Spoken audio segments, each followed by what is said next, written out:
Welcome back to the Mindset Doctor podcast, helping you change your mind so you can change your life. Here with an awesome guest, Brian Bogert, who we were just connected. Who originally connected us, Brian? I'm trying to think. Was it Galki? I think it was Yes, Galki. Brian Galki. Yeah, Brian And Galki. so we jumped on a call and then we were talking about, well, next week I'm going to be in Vegas. And you're like, next week I'm going to be in Vegas. What are you there for? And it happened to be we were in Vegas for the same thing. Being on a podcast, which was an awesome studio, the Sirius XM studio in the Wynn Resort in Vegas. That was really cool. But it was awesome to get to meet you in person because I'm excited to dive in this. Like, Brian's got an amazing story and it's led to what he's doing now in life to make a bigger impact in the world. So Brian, just let the people know, who are you and what are you doing? Yeah, man. Well, I appreciate the question on who are you first. And so I'll start there. I like to say that I'm a husband and father first, and I've said that for 20 to 25 years. But I will make it very clear through the course of our conversation that the reason I lead with that always now is because my actions were not always congruent, even though my intent was. And I find myself to be obviously not just a husband and a father, but I'm just a very curious person. And I really have always enjoyed people and am fascinated by people and potential. And so I've been studying human behavior and human performance for 20 to 25 years.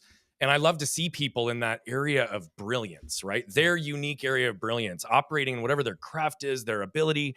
And you get to just see magic happens when that takes place. And so for me, I love to be active. I love to ask good questions. And that's a big part of who I am, right? But one of the things that's important before I get into what I do is to just give a little context to some of the story that has shaped it and has given me, I think, a unique perspective to be positioned to help people in the way that I do. See, when I was 7, I was run over by a truck and my left arm was completely torn from my body. Right? If anybody wants to hear a longer form version of this story, just Google my name and you'll find it on 1,000 other podcasts. But this is the abbreviated version.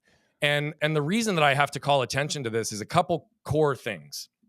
One, yes, this happened, and yes, it was traumatic, but I always have to honor the woman other than my mom that's responsible for me being alive today. It was a woman that was a nurse that was there, that walked out of the store right when it took place, and she saw the literal life and limb scenario in front of her, and she rushed immediately into action. She stopped the bleeding on the main wound and saved my life, instructed some innocent bystanders to run inside, grab a cooler, fill it with ice, and get my detached arm on ice within minutes. And so literally she is responsible for the fact that I'm even here with you today, because had she not been there, I either wouldn't be here with you today or I would have a cleaned up stump. There's just no ifs, ands, or buts about it. Yeah. But I pause and say that I'm forever indebted to this woman. And I said that for years. And then I met her for the very first time on the 30th anniversary of the accident 2 years ago. And I learned that she had a friend with her that day that was also a nurse that had the same sets of skills that she did, who chose her head to go on with her way. And the reason I pause here is because I want to be clear. I don't have any resentment, any frustration, any negativity towards that woman who went home. That was well within her right to do, like, absolutely. But what it does also is reinforces the point of a singular choice in a singular moment, and not just the impact and potential it can have in impacting someone's life, but saving someone's life, and therefore the ripple effect through them that it can have to move through the world. And so part of what I do today is truly connected to the fact that I make the choice to show up every single day for myself and for others. But as I'm sure you can imagine, there were lots of ups and downs throughout the course of the journey. I dealt with shame and anger and a bunch of stuff that bubbled up years later. And I know we'll get there because that's what I care most about today. I'm the creator of the Waste to Wealth methodology. And what we do is we help heart-centered impact makers identify and remove the waste they don't even know exists within, whether it's inside themselves or inside their businesses, so that we then can externally shape and create the new patterns to compress time and let them live into their power and potential. Well, let's dive in because it is an incredible story. And you said that there was things that came up where there's shame, guilt, all the things. Explain that, because not everybody's been through a traumatic thing like that, but everybody's felt the feelings. And for some reason, I'm too fat, I'm too thin. Like, it's the little things that they get in their own head. But you went through something significant. What were some of the things that came up for you? Yeah. So, it's interesting because it does start way back when, right after I got out of the hospital out of the gate. And there were just these small nuances of things that, again, are so subtle in most of our lives that we don't even pay attention to them. And frankly, I didn't realize them then. It was only through retroactive viewing of my life that I was able to start to see the patterns. And so one of the things that I have to say before I jump into those stories is because I forgot to say it earlier, and it's so important, is that one thing I realize is how unique my story is. And you just highlighted it again, right? Like it is. Yeah. But what I want everyone to realize is that you all have your own unique stories. Yeah. And so what becomes important is that we, each and every one of us, pause long enough to become aware of the lessons we can extract from our own stories, so we can become intentional in how we live in our lives moving forward. And we all have the ability to do that. We also all have the ability to tap into the collective wisdom of other people's stories. Right. So I hope your minds and your hearts are open, because I'm going to be cramming a lot of lessons down through the course of this show today. Well, I want you to But when I come out elaborate of, a little bit more on yeah, that go. first, because I think that you're exactly right. That's my heart too. Everybody's got a message to share, but some people look at my story. Well, I've never had a near-death accident, or your story. Well, I've never had my arm ripped off. So how do you bring it back to them? Like, but no, everybody, you listening right now, you have a story to tell. How do you make people realize their story matters? I think it's about allowing themselves to see themselves in our stories as a thought leader, as somebody who's showing them what it can look like. And so, and it's also about helping create elements of emotional safety so that they don't have to be in a position where they're afraid on what's going to happen if they do. Right. That's the thing that I find keeps most people stuck from sharing their stories. They either think it's not worthy, they think nobody's going to want to listen. Right. They're afraid of the rejection, the fear, the criticism, and the shame that they might get on the backside of it. Right. Or their entire lives have kind of created these patterns that have proven that to them. Yeah. And so they just stay welled up. But again, one of the things I teach, and we'll get to it later, is that the second we protect ourselves, we actually guarantee we're going to disconnect ourselves. And so I'll come full circle to that, because it's the areas that we are not stepping into our truth and not stepping into our stories that we're actually experiencing suffering, even though we don't always see it that way. And so let me bring it to a couple of clear moments as well, because one of the ways that I help people see themselves in my story is actually through this very first experience, right? I came out of the hospital and I had a teddy bear in between my arm because my arm needed to heal at 90 degrees. Dude, I've always been an active, loud person. I've always been someone who talks to everybody. And so I was this cute little kid with a teddy bear, and I was injured in a sling. So of course people were going to ask me what happened to me, right? And that everywhere I went, that would be the case. And the following two things would happen after 99% of people would ask me the question. They'd say, hey, what happened to you? They were expecting me to say something like, well, I was racing my brother down the street on our bikes and we crashed, or man, I flew off the jungle gym, or like a normal story that would lead to a broken arm. Right. But instead I'd look them deadpan in the eye and say, I was run over by a truck and my left arm was torn off. Yep. 99% of people did the following two things. After they picked their jaw off the floor, they would pause and they'd turn to look at my parents for validation. Wow. Which told me what? They didn't believe me. They didn't believe my truth, the truth that I'm communicating honestly and transparently. They did not believe it because it was too audacious. Yeah. So early on, I started to have this belief that no matter what I said, even if it was my truth, people weren't going to see me. They weren't going to understand me. They weren't going to connect with me, which didn't make me feel safe, didn't make me feel protected. Right. And then the second thing those same people would do after they just didn't believe me, once it was confirmed by my parents, they would start to view me through their lens of what they'd be capable of in my situation, immediately limiting me based on all the things they can't envision that they could do if the roles were reversed. And so the fact that no one was going to believe me and no one actually believed what I'd be capable of were two dynamics that really shaped me early, right? And here's the truth. It shaped me through a lens of armor and protection, because I was told that if I just had a good mindset, if I just had good mental toughness, everything would be okay. And you and I know, and this is no bash on the fact that you're the mindset doctor, but mindset is only a part of the equation. And you know that, right? Yep. But here's the truth. What was my mindset? Brian's good, Brian's strong, Brian's capable, Brian can do anything himself. Yep. Why? Because if nobody's going to believe me anyway, and everybody's going to doubt and limit me anyway, then I might as well just do it myself, right? I might as well prove to them and prove to myself what I'm capable of. Right. And I did that consistently, shattering expectations. Right. I was a tennis pro at age 14. I don't have a tricep in my left arm. I don't have a lat in my left arm. Every time I throw the ball in the air, my arm would just fall down because gravity would take over and everybody didn't understand it. But I was a damn good tennis player. Right. And again, it was more about driving what I wanted to shape and show the world I was capable of than even being driven because it was something that mattered to me. It was really my only option. I wasn't allowed to play other sports. Right. And so I'm like, well, if I'm going to play this one, I'm going to maximize it. But all of this led to a whole bunch of other parts of the story. Hmm. And this armor is ultimately what left me disconnected. At 20, I went down on a snowboarding injury. I re-broke my left arm. I almost lost it again. And I went 10 months with it hanging by my side because there were 7 surgeons who were afraid to touch me because of medical malpractice. Because the structural and of my arm, the way it was built, was not anatomically correct. And so they're afraid, right, of what's going to happen. So I'm literally with my arm hanging by my side with a broken bone for 10 months. And I got into the deepest and darkest, most disconnected, depressed state I'd ever been in. Wow. And I started to get angry. I started to get resentful.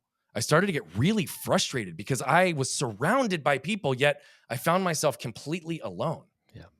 Right. And again, that was no different than what I experienced at 7 when no one's believing my truth. And so here's what I know. Though I don't know what it's like to be a woman of color or someone who's transgender or any number of other labels that we want to put on this world, Yep. what I do know is what it feels like to be the only one in every room I walk into. Right. What I do know is what it feels like to be looked at and stared at because I'm the only one in the room that is this way. But again, if I'm in a room surrounded full of people and I feel completely alone, that's not an external problem. That's an internal one. See, when those people weren't showing up for me after the tail end of this injury, that's what I had to surrender to, is that they just bought into the power of the narrative I set. Brian's good. Brian's strong. Brian's capable. Brian can do anything himself. But here's the truth. I didn't have the courage or ability at that time to ask for help, even though I needed it. Wow. And so it's just shifted my whole reality and started to realize how disconnected I was. And so I'll pause because I know that these were just a couple of the lessons, but it's allowing, I think, others to see the relevance of the unique human experience that we all understand just through different experiences. Yeah. And I'm taking notes as you're going there, because there's a lot of lessons there. So one thing I want you to speak on, because we connected via Zoom, you told me your story, but then when we met in Vegas, like, I wasn't thinking about your arm. Like, I didn't even notice it. Like when we're just talking, and then I completely forgot, and then you showed me. But I think what I want you to speak to on that is, I think a lot of people, we amplify in our own heads our own deficiencies when other people aren't even noticing that. So were there times where you were thinking people are judging me, people are putting their thoughts against me when they're not even thinking about it at all? And how did you overcome that? How did you use it? Because now this has become a superpower for you. You've used it to actually amplify your message. Yeah, thank you. It's a journey, man. And I would tell you that, like, it's evolved a lot even in these last 5 to 10 years. I would tell you that early on as a kid, I did not really care. But as I got into those normal developmental ages of puberty and starting to, like, be interested in girls and college and all of these things, like, I couldn't not pay attention to it. But to the whole point of what you just said, and again, this even goes back to the lesson of how we protect ourselves is how we disconnect ourselves. The more you think about your own deficiencies, the more everyone else is going to as well. That's right. Yeah. Right? Because it's also what you're attached to and what you're trying to hide behind and what you're trying to defend or what you're trying to not show, which all comes out through different energy and different body language that's communicating the discomfort that you have at being exposed. Right? What if somebody sees at the pool? What if I'm talking to this hot girl and I'm 19 and all of a sudden she looks down and realizes that my arms are 2 totally different sizes. One arm's 4 inches shorter and I don't have the muscle that develops it. I can't lift weights in the same way that other people can. So, man, if I don't have the body that every 19-year-old girl's looking for, then what does that mean about me? That's right? Like, don't get me wrong. I definitely experienced that. Now, largely, it's only the times that I was focused on it that others noticed. Wow. And so the more I've moved, right, I've learned to carry my body in a way, and I think a lot of people have said this, like, you don't coddle your arm, you don't hold it, you don't protect it like it's this fragile thing. Well, good. It's because it's not. It's as strong as every other part of my body, even though it's smaller, right? Like, and here's the other reality is that I, over time and growth, for years could not see the beauty in my arm because of all the pain that I was experiencing, both physically, emotionally, and mentally, that I didn't even realize was there for 20 to 25 years. Right. Yeah. And so if you're not in a position where you can even understand the pain that might be causing those layers of protection to begin with, then how can you stand unwavering? Right. Yeah. And to support this point, this is what I'll land, because I think that this is also where it comes to fruition, whether it's a physical appearance that's different or something that you don't want to have someone find out about you. It's no different, right? In the human experience, I believe that we all seek and desire four things. We all want to feel safe. We all want to feel protected, and those are not the same thing. We all want to feel seen and understood, and we all want to feel connected. Now, these last two are the two that we want the most, but they don't happen unless the first two do. So the second you walk into an environment and you don't feel seen and understood or connected, and you certainly won't feel safe and protected, what do? We tend to protect ourselves, right? Right. Yep. So this could be, man, I don't want someone to see my arm, and everywhere I go, I'm walking into a room protected, right? Yep. Which was a reality in some moments in my life. It could be going to a networking event and everybody wants something from you instead of for you, and they're all handing out their business cards, and you're just like, God, like this feels slimy and gross. I don't want to be here, right? It could be going back to your parents' house for Thanksgiving, and you know that your dad, your aunt, and your grandma all look at you and speak to you a certain way, and weeks ahead of time, you're already putting that armor up to anticipate, how am I going to navigate the difficulty of this week? Yeah. All of those are armor, all of them. Yep. Right? Yep. The subtle nuances to the things that we're very aware of. But the second you protect yourself, I want you to imagine, you know those 35-gallon black trash bags for outdoor bins? Oh, yeah. Imagine unfolding one, right? Not to open it and put it in the can, but leave it flat. Grab onto each corner. Now you lift that bag up in front of your face. Okay? This is now your armor. So then the question becomes, Justin, how could you properly expect your wife, anybody that you care about, your parents, your clients, the people in your community, your business partners, your sponsors, all of the other folks that are important to see how could you ever expect them to see who you are, what you're willing to do, what you're not willing to do, your heart, your intent, your soul, your desire, your boundary, your value, your worth, delivered through an opaque force field. Right. Yeah. And that's assuming that they're not carrying their own, that's going to further dilute the message. Yeah. See, what I started to realize is that so often in my life, my intent was pure, but because of how I was protecting myself behind that armor, my actions would communicate something different. And the second we protect ourselves, we guarantee two things. One, that we will not get the two things we want most, which is to be seen and understood and connected, right? We immediately sever ourselves from that opportunity, but we also disconnect ourselves from who we are and what we want in this world. And so my armor would show up in ways that we'll talk about in more extensive language, but to the point of intent and actions, my wife would say something as simple as this. Hey, honey, what do you want to do with the kids this weekend? But my shame and my anger filter, i.e. my armor and self-protection, would hear it this way. Hey, honey, you've not done enough to be a good husband and father here recently, so what are you going to do to make up for it this weekend?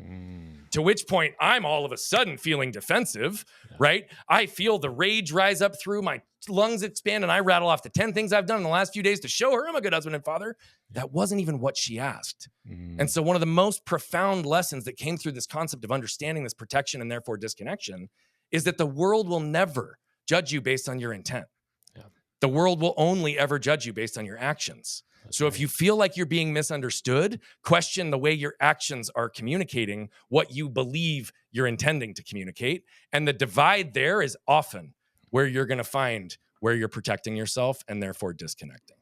And I think protecting themselves is something everybody can resonate with. Protecting, hiding. But I think a lot of times it's become an unconscious thing.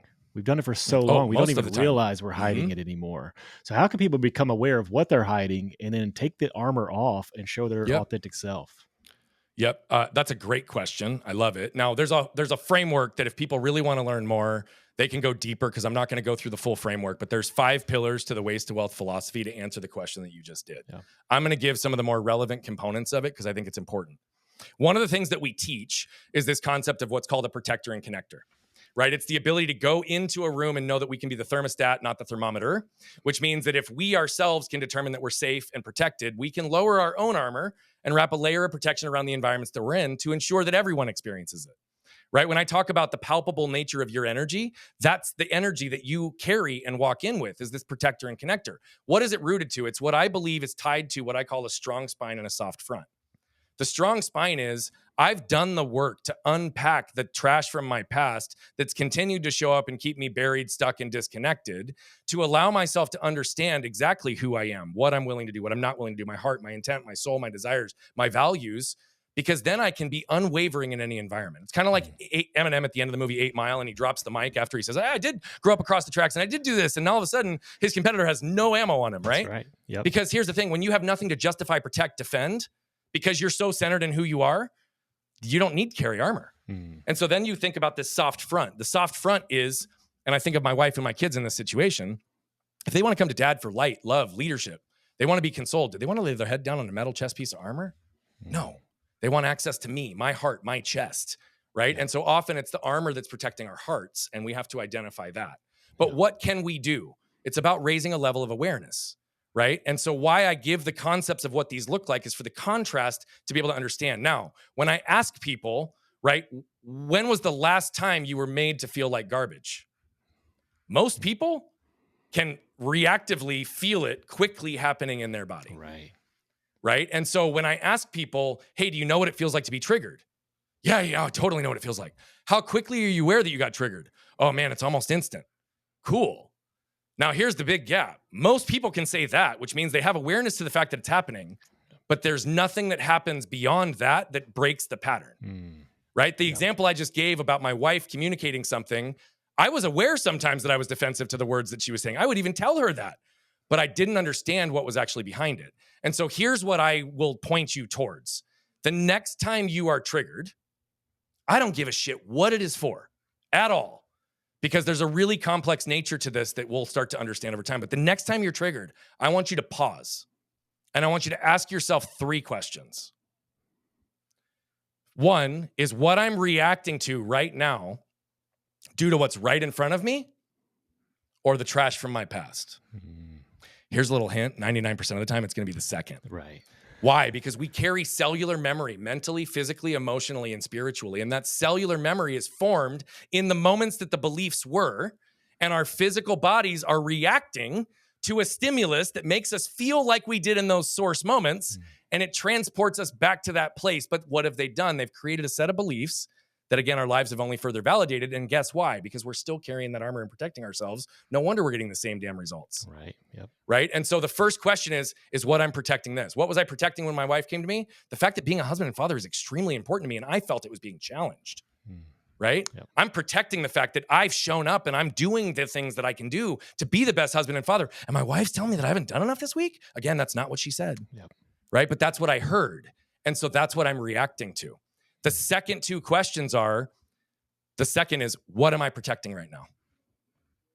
Because if you can recognize that, whether it's anger, whether it's defense, whether it's shame, whether it's control, whether it's perfectionism, I don't give a shit, again, what the emotion is, even fear, you are protecting something behind that triggered energy. What are you protecting? I told you what I was just protecting a second ago with my wife, right? And so this is important to understand. So then the third question, if you've not been able to separate in those moments, is, am I safe right now?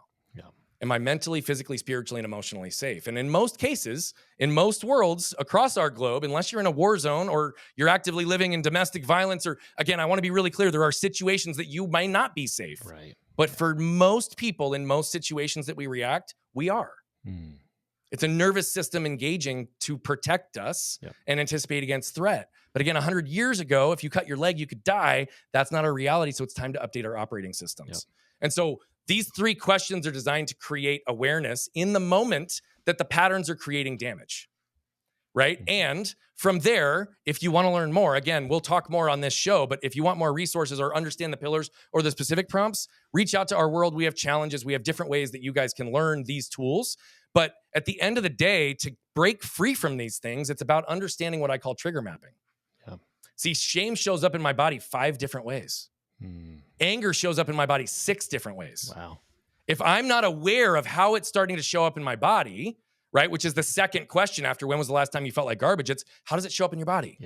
Right. And I'm not talking, oh, it feels heavy or it feels anxious. I'm talking like physiological patterns. What happens with your breath rate? What happens with your heart rate? Do you get tense anywhere? Do you hunch over? Do you expand? Do you get tightness? Does your jaw lock? Do you get something in your throat? Do you feel like you just got punched in the gut? Like, as crazy and abstract as it sounds to some people, our body truly points us towards what's important if we're paying attention. And so the trigger mapping piece is getting ourselves to a place where we understand, how do these emotions move in our body so that we can catch them in the moment that it's happening. And then the second layer to the trigger mapping is, how is it moving through my world? i.e., what am I getting triggered by? I have over 50 shame triggers I'm aware of and over 60 anger triggers I'm aware of. Wow. But again, until I understand and can capture those in that moment, how do I ever escape them? And again, I don't mean this to be overly complex. I'm giving the future iteration beyond the answer, but the answer is pause in the moment of trigger, because the moment of trigger is often when your armor goes up the fastest and when damage is almost guaranteed, because you're in a reactive state, not a response state. So good. And I love talking about the nervous system too, because our nervous system is designed to keep us safe. Mhm. And just back in the day, you go outside and there's danger, there's an animal, Yep. protect yourself, fight or flight kicks in. So here, and you even mentioned at a young age, you didn't feel safe, you didn't Mhm. feel protected. Well, so I want to go to the flip side. A lot of times we get in our comfort zone. We don't want to grow. We won't want to step out and Yeah. go. We can't Yeah. go to the next level because it's unsafe.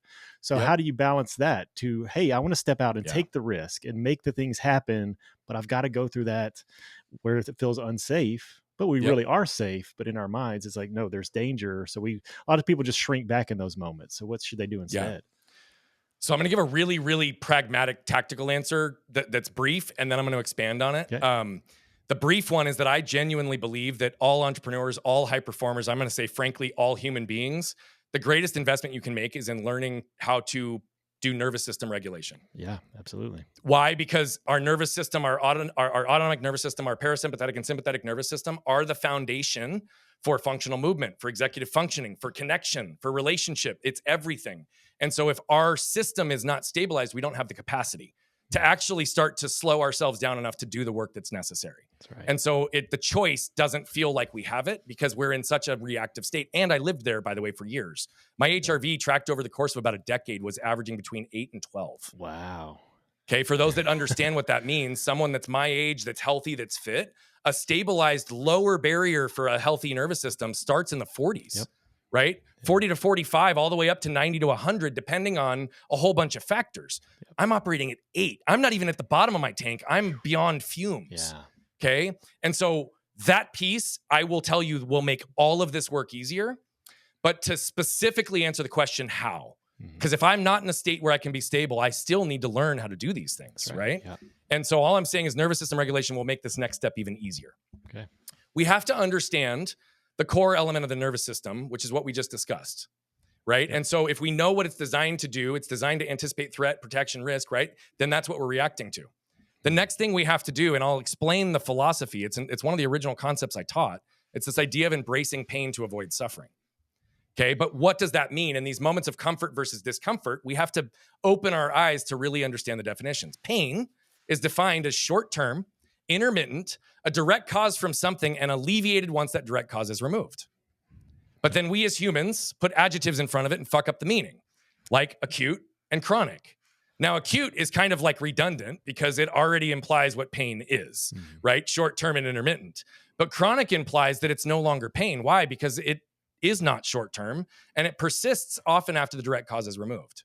Yep. And so why it's important to decouple those two words is we're not talking about chronic pain. Chronic pain minimizes what it really is. It's suffering.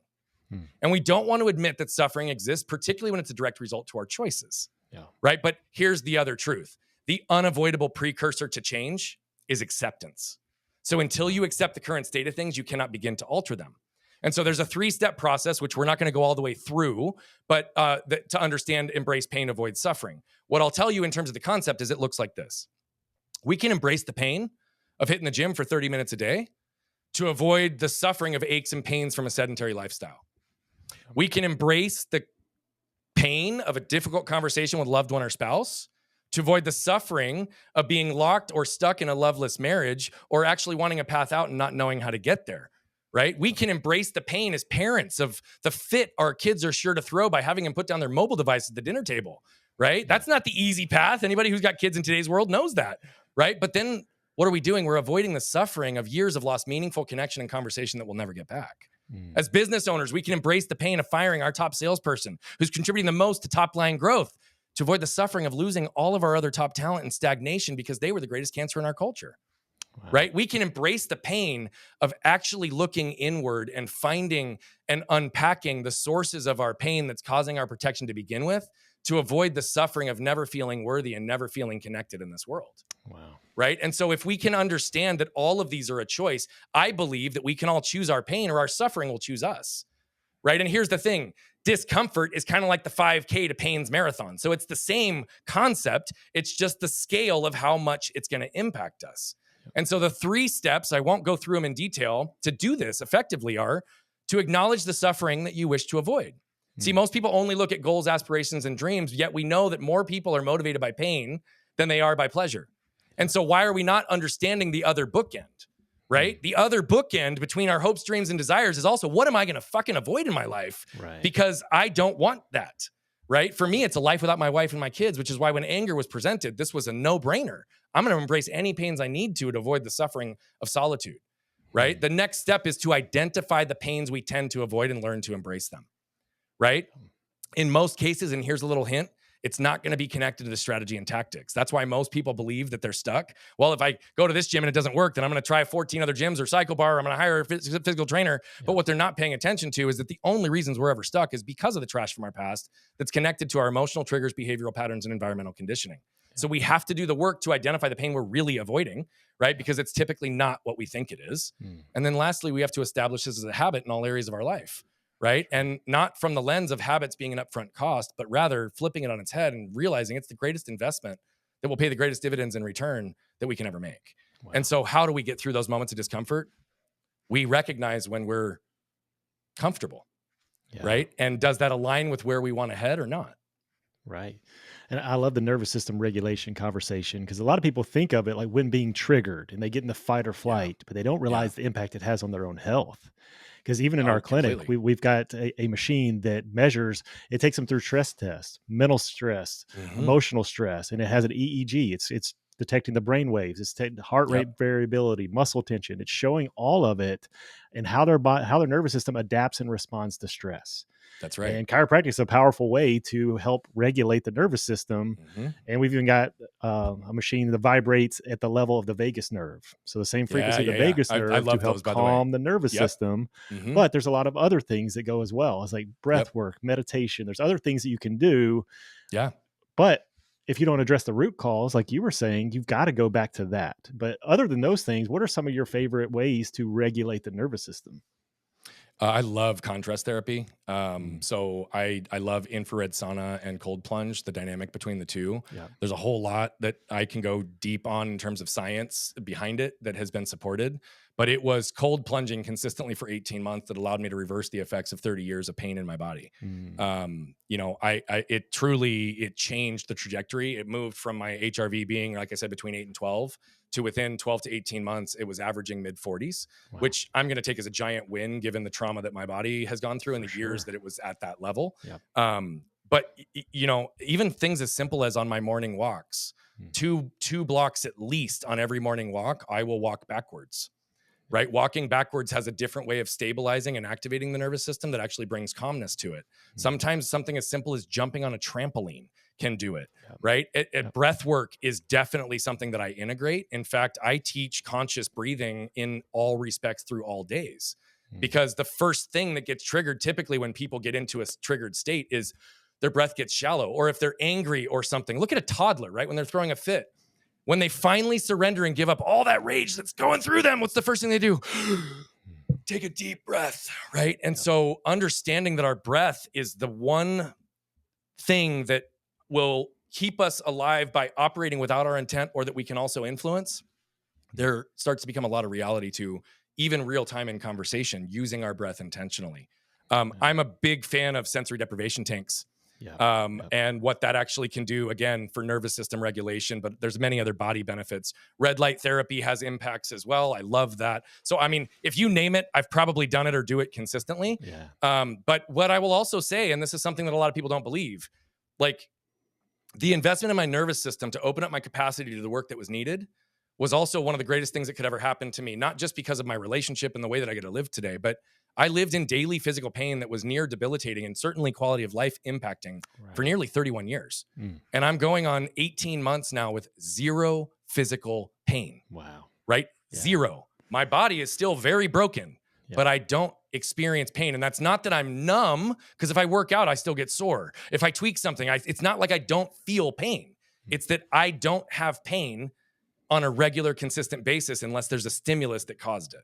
And that is freedom that I've never experienced. Yeah, absolutely. And to give people context too, HRV that low over time, like we see those in chronically ill patients, cancer patients, autoimmune diseases, and severe chronic diseases. So for you to be able to raised the HRV that Yeah. much, think about, yes, his mental health is improved, emotional health, but his physical cellular level health is Completely improved different. by improving that HRV. So I love that. 100%. And I mean, people are in adrenal fatigue in those Mm, states as well, too, which yeah. impacts hormones. And I mean, there are so many ripple effects, which clearly I'm grateful you're speaking to some of the doctor science behind it. But like, there's truth to all of it. It's all connected. Yeah, absolutely. Now, you mentioned at the first of the show, you've studied it's 20 to 25 plus years of high Mhm. performance. What got you into the actual study of it? I have always had this fascination for potential Mm, and seeing things that break our minds because it seems as if it's impossible, mm, right? yeah, I have always been fascinated by this concept of possibility and wonder. yeah, But one of my biggest pet peeves as well is unlived potential, right. Yep. right? And so, one thing that I have to say around performance is that I'm not talking about this from a hustle culture. Let's just drive, work yourself to a fucking oblivion Yep. to attain the outside belief.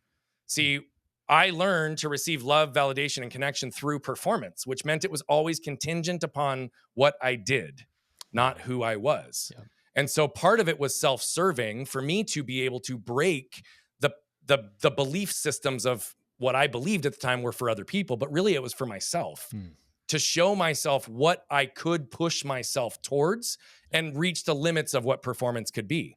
But like many, what I also have to acknowledge is that my old flawed equation for high performance is also what bit me over time mm, because it to me was always stress equals growth. yep. The more I work, the harder I work, the more calls I make, the more I push it, the more that's on my plate, the higher my capacity gets, the more I grow because I'm forced to grow. Yep. Right. But then inevitably, what would happen is I would crash and burn consistently. Right. See, I started to study, and one of the big things that really shifted for me, and this was probably 13 years ago, was I started to land on some studies that actually analyzed peak performance in military, business, and sports. And it was a longitudinal study where they studied and really looked at what they called intermittent peak performers Mm, and sustained peak performers. Now, the intermittent are like the one hit wonders, right? Like they reached the top of their field one time, or they were a pro athlete for a year, or whatever, right? And right. versus the long term successes like the Bill Gates, the Tom Brady's, the people that like seemingly break what the human body is capable of, Yep. right? Yep. The Michael Jordans, those types of folks that are just always consistently there. Yeah. Those are the sustained peak performers. They showed the only and singular difference between the two of them is that the sustained peak performers treated their rest and recovery as important as any part of their training. Wow. Yep. So my new equation after studying performance, and again, performance has evolved in my own understanding and definition, is that stress plus rest equals growth. And if we Wow. understand this from a lifting weights perspective, or anybody who's ever done that, your muscles don't grow when they're under resistance. They grow when you're sleeping, That's right. right? Yep. I also bring this back to what I call the law of Indy. It was something that we developed in this thought process a few years back, right? Race cars don't win the races in the straightaways unless it's a drag car. Okay. Yeah. But any other type of car does not win in the straightaways. Mm, They win in the turns. And it's the intentional integration and calibration of how am I modulating my brake and my gas so that I can maximize the speed and velocity through the apex of the turn, because that's where the seconds are gained in races, mm, right? It's not about having your car full throttle 100% of the time. That's why cars that are less capable with less power and performance with a better driver will beat out a high performance car, because it's not about what are the limits of what you can push all on in perpetuity. right. It's about how are we modulating between on and off with intention to allow our bodies, our nervous systems, our minds, our emotions, our physical energy to not be in a state of fatigue and drain all the time, but rather actually be able to win and gain from all the stress we're putting ourselves under. Hmm. Well, right before this podcast, I was just doing a live on Brian's channel on Instagram. So we did the Instagram live, and you talked about when we met in Vegas that there was Mm-hmm. something about me and my presence, and that it was Mm-hmm. palpable and people noticed it and it could shift the energy. Well, I want to flip that on you because I felt the same about you. And there was a lot of alignment between us, there was a lot of resonance. So, how did you become aware of presence, and then how can someone maximize their own presence? Because I think everybody's got the ability. I think our presence can shift the energy of an entire room. Oh yeah. So, and I think both of us have that ability to, our presence precedes us. Like people can feel, and it's not out of an ego, hey, look at me. We don't walk around Mhm. like Conor McGregor. It's just a presence that we carry that people notice. And you notice it in me, I Yeah. notice it in you. So how Mhm. can someone cultivate that presence? Yeah, I think one of the big things goes back to some of what we talked about before is really starting to be able to understand where we're protecting ourselves and how we're showing up in many environments, often guarded and armored in a way that we don't know. Hmm. Right. One thing I know and have always known about myself is that I've had a big energy, but it didn't always equate to big presence, right? Big energy Hmm. delivered through armor can also be really confusing for people. It can Yeah. create lack of trust. It can look like ego. It can come across like arrogance, right? And none of those things were ever my intent, but all of those are lower frequency energies and they're blocks. And so even if there's a level of recognition and notice to someone who walks in the room with that way, it's not sustainable. And to your point, it's not something that's, you said this, I don't know if it was on this show or on mine because we did them back to back, Right. but you said something to the effect of like, oh, I think you said it on my show. You said Brian's the same guy, whether you see him on a podcast, you talk to him online, you meet him on virtual, you see his content, or you meet him in person. Yep. Right. So for me, it came down to being congruent in every single environment versus who I was fabricating myself to become. Hmm. Right. And so a big piece of that shift for me is a great example, right? I would drink alcohol to help lower my armor to make me more comfortable in those situations. But what I also know is that alcohol takes me further away from who I really am. Hmm. I Right. get bigger, I get louder, I get more aggressive, and not in an angry way, but just it brings out all the amplified versions of me. Right. But it was the same thing, whether it was the $100,000 Escalade that I bought on my 30th birthday because I could and I wanted to, Hmm. which I didn't even fucking want an Escalade. I wanted what the Escalade's image would show I was doing at age 30, right? Right. Same Right. difference with the sport coats, right? I could buy a custom sport coat. I needed to because of my arm, but did I need to buy the $5,000 sport coat that had all the offset stitching and right button combinations? Or could I have gotten away with a $2,000 sport coat that just looked a little more normal, right? Right. So there was this like area where I used to try to highlight my presence. Hmm.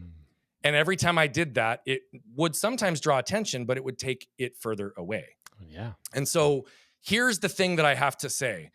I'm still learning to acknowledge and accept and understand what my real presence is. Yeah. I had a situation just a couple of weeks ago, and then I'm going to answer the question on how can others do it and how did I. Hmm. But I went into a room with an intent of hiding. It was at a big event that I'm going to be keynoting in March. I wanted to just go check out one that was a smaller event run by the same people just a few weeks back. And I went into the room. There was 500 people in the room. And I literally went into the back dark corner. I like tried to not engage. I did because I was only there for a day and I had to leave that night to get on a plane. Hmm. I wanted to make myself small. I just wanted to be there and absorb. I did not want to be on. I didn't want to be like talking to people the whole time. And funny enough, I got called up on stage after lunch to do a presentation with my drone. And now all of a sudden, I'm not just hiding, but I'm the fucking center of attention. And Right. the rest of the day, I kept having people come up to me. Now, why I say that is not to be like, oh, Brian's so great. But I'd made a comment to someone the next day and I was like, God, I literally was trying to hide in this room. And they said, Brian, I would imagine that's really hard for you to do.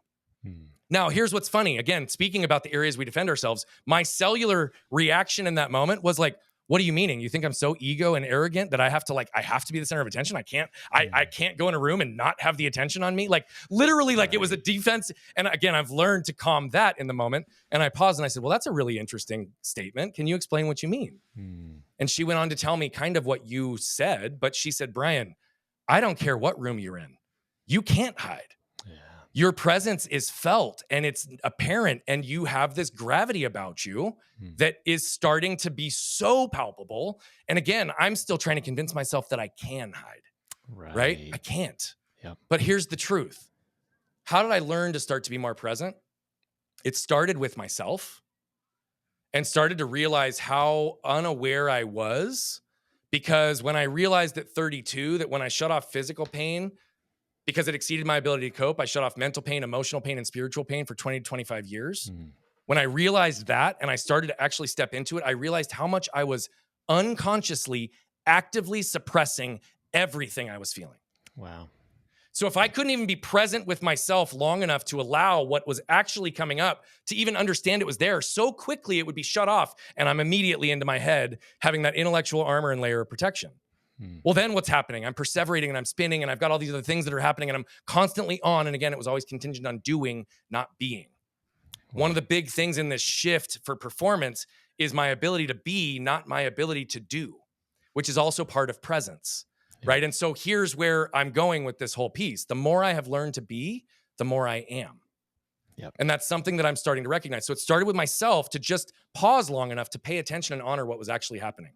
And then it happened with my most intimate relationships. How do I be more present with my wife? Like, if I'm not hearing her and all the things that she's saying, how do I make myself so actively listen with not just my ears, but all of me, so that I can either understand what's being said accurately or I can challenge if I'm losing that without the need to defend, right? But just pure acknowledgement. And then what I started to realize was the impact of this presence, right? And I go back to, and I don't know if it was, I think it was, again, you and I talking on the show. There was somebody that I knew in my life that made people feel like they were the only person in the world. Right. Yep. And so what I started to really put intention into was this idea and concept that I learned from one of my first coaches, a guy by the name of Ben Newman, whom you and I both know, right? Yep. He was the first coach I hired 13 years ago. Wow. And he has a saying that I've adopted and I use, and it's be where your feet are. Yep. And so for me, I have been using that for the better part of a decade, because here's what I can do. Look down right now.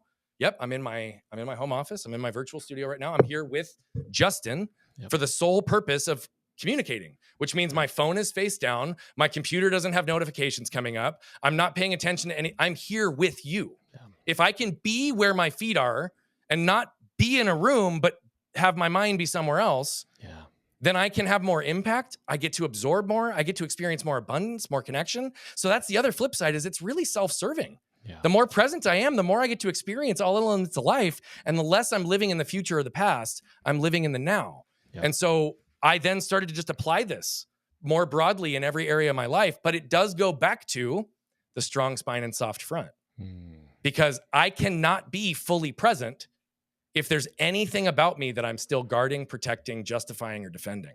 Yeah. I can be very present with people, but I can't be fully present. Yep. Right? And why are your and my levels of presence palpable in many cases? Because we've also done a shitload of the dark work that's gotten us to the ability to recognize, like, fuck, I almost died at the bottom of that river. Had I not had the superhuman strength that could push that rock off me, I'd be dead. Right? Yep. Same thing here. I could have been dead on that parking lot. Mm-hmm. I could have been dead in other situations in my life, but I'm not. Yep. And so I believe that the true gift to be present is to have a healthy relationship with mortality. Right. Yeah. And your power is found in your presence. And I didn't think about it earlier on your show when you asked me, because you asked me, like, where did it start? I become aware of the presence. Mm-hmm. But now I remember going back, an analogy that helped me was thinking about how dogs sense fear. They have an awareness. There's an awareness. They can tell if you're afraid. It's energy. So having that awareness that people are always picking up your presence. Mm-hmm. So what you are putting out, they are picking up. Especially like when it comes to the speaking world. We talked about that on your show. Yeah. It's less about what you're saying and more about who you're being. Yeah. Because two big speakers could say the exact same thing, and you could look at one of them and say, man, he's full of ego. He doesn't care about anybody but himself. The other ones could say the same thing, but say, man, they were here to help me. That's right. Because of their presence and their heart. And that's where I think with you and I, especially like trying to hide in that scenario you were talking about, but your presence is someone who shows up and wants to make an impact. Yeah. And that's what you can't hide. You vibrate at a certain level that people feel that. Yeah. So I want people listening to be aware of that. People are always picking up on your presence. They're always judging you, body language, the way you're feeling. And back to being present, like you talked about, your wife knows if you're actually present or if your mind's thinking about what you got to do 100%. Over here in the business and the call you've got to make and all the things versus being present. So that's a powerful conversation. And building tools to be able to create that for ourselves, right? Yeah. Like, I mean, to your point, what I want to reinforce as well is there's science that supports this as well. Yep. Only 7% of the communication that we communicate and receive is in the words that we use. That's right. 38% is in the delivery, the tone, and the cadence. And 55% is in the nonverbals. Exactly. Which goes even further to support, right? One of the things I'd shared with you is that the heart communicates more clearly than any words ever will, right? It is an energy thing. But again, sometimes we can lack awareness around this. Just today, This happened in my kitchen. It was in between dropping off kids. We've had a couple of like weird things happen with cars. We just got we had a roof leak that we had repaired. We just found out we've got to replace our roof for 20 grand. And we're like, what? Like, why is it like, right? I'm like, I've got shows. I've got all these things that are coming up for the day. And my wife had offered to make me breakfast. So I went in there to be with her, and I was for the most part. Yep. But there was a moment that she said, hey, let me know when you can fully pay attention and listen to me. Oh, yeah. Right. And it wasn't coming from a place of defense. I'm an armor from her, because she also knows I've got this neurodivergent brain that sometimes gets so hyper focused on things that I might not be putting intention to my presence with her in that moment. Right. Well, it wasn't my intent. I went in there to be around her and eat. Yeah. It wasn't to be present with my wife, but at the same time, she knew that. Yeah. Right. And so she wanted to tell me something, and she called attention to it. Yeah. Right. And so that's the other side of it is like in 10 years ago, I would have gotten defensive and been like, what do you mean? I'm in here with you. That's right. Instead, I was like, give me 10 seconds. I finished what I was doing. I put my phone down, and then I said, you got all of me right now. What's up? Love it. Right. And so her ability to know my patterns and give me grace for the fact that I might not have had intent to be present, and her ability to tell me that she wanted my attention, and the fact that I listened and honored it. That's right. Without defense, without need to justify, defend, or protect it, but just to honor her. And she's asking for more attention. Again, the greatest gift we can give is that. Yeah. And so it's a matter of, what am I listening to? What am I paying attention to? And how quickly, between becoming aware that my actions might be communicating something different than my intent, can I reconcile in a moment without creating damage? Yeah. And I think a big lesson from all of this conversation is our patterns are learned, but there are skills. There are things that you can learn. You're not stuck in your pattern. You can come out of this. And I know that's what you coach on. So you've built a great community. Tell them more about your coaching and the community that you've built. Yeah, thank you. We're building a lot of different elements of community. We have one that I'm very, very proud of, because we used to only have high ticket offers. And we're on a mission to impact over 1 billion lives as quickly as we can, which means that if 99% of the world can't afford me, then I'm not being congruent even in the way I run my life and business. Right. So I had this realization about 2.5 or 3 years ago, and we created at the time what was a $44 a month rapid fire coaching community. And really, what's nice about that is it was zero or very low barrier of entry barrier financially for entry. Right. And so we, about a year ago, after showing some proof of concept and realizing the value stack in this thing is stupid. Like it really is. People have like monetized multiple 6 and 7 figures out of it. They've repaired marriages. Like it's stupid how much impact there is in this room, that I was like, okay, we're going to double it to $88 a month and keep it there. Yeah. I'm not planning to move that. We may have other things that might include it, but we give 30 days for free to anyone to come check it out, to actually feel and experience what being in a room full of vulnerable, authentic, and real humans who are willing to step into and talk about their truth, who are willing to be exposed in front of a room full of people because they are in a room that they also feel safe, respected, and appreciated. If you want to be in a place where people can push you and challenge you in a way that you're never going to receive judgment, and I protect that environment viciously, right?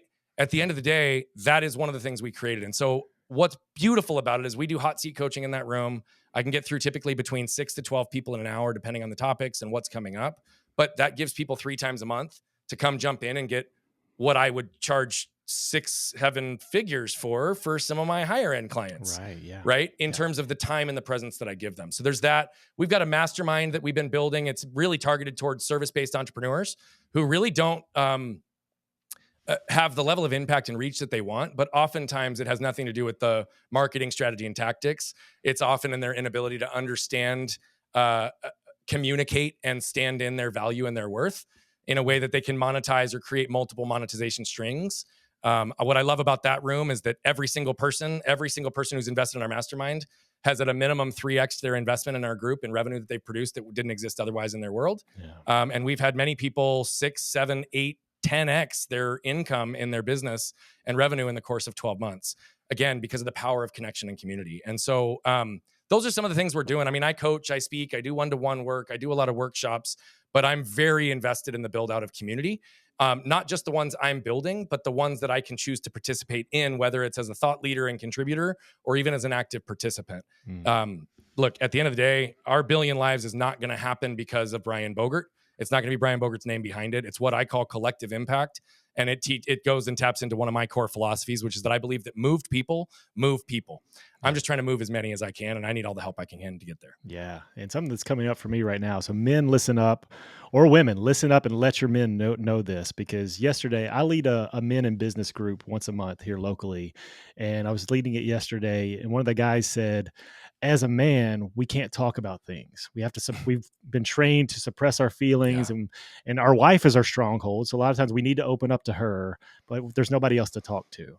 And I Yep. challenged him and I said, no, there's groups like this, like that Brian was just talking about, where you can be open and honest and share. And I told him, the more you open up, you give other Hmm. people permission to open up as Yep. well. So Hmm. find a community. I was telling him, I've got a strong group of guys where we open up to each other and we Yep. let each other know what's going on. Men need to hear this. And it's even more in my heart right now because the speaker I actually had come in yesterday, her husband committed suicide because Oh he man. lost his job and he wasn't telling Yeah. her about the financial burden that he was under, and he didn't have anyone to Yep. talk to. So people need community. They need things like this. So is brianbogert.com, is that the best place to find out more about that? If you're online and you go on the websites, yes, go there and you'll find anything. You can also Google my name. You'll see a bunch of stuff there. Or if you're on social media, go to @BogertBrian. Yep. We do a lot of things for free. We've got challenges that we run regularly, communities for you to get involved in. Again, we want to create as much impact as we can. And to the point of what you just said, the year leading into my decision to execute my buy sell in my last business and do this full time, I lost 6 men I knew to suicide. Wow. Yeah. And it was the power of that loss that allowed me to realize, yes, I could keep schlepping insurance. Yes, I could keep growing this business that was 15 million at the time and it was producing everything I thought I wanted. Mhm. Or I can go take a shot at trying to impact or save lives. Right. Yep. And that has not only been happening, but it only continues to grow. But again, only if we give ourselves the permission to find the spaces to do so. Yeah. And so I appreciate all the work you're doing, my friend. And I'm really grateful for the platform you've built for me to come pour some good into the world. Yeah. Thank you for being here, brother. I appreciate your time. And yeah, I know we're going to do even more together. So excited We about will. that. So thank you for being on the Mindset Doctor podcast.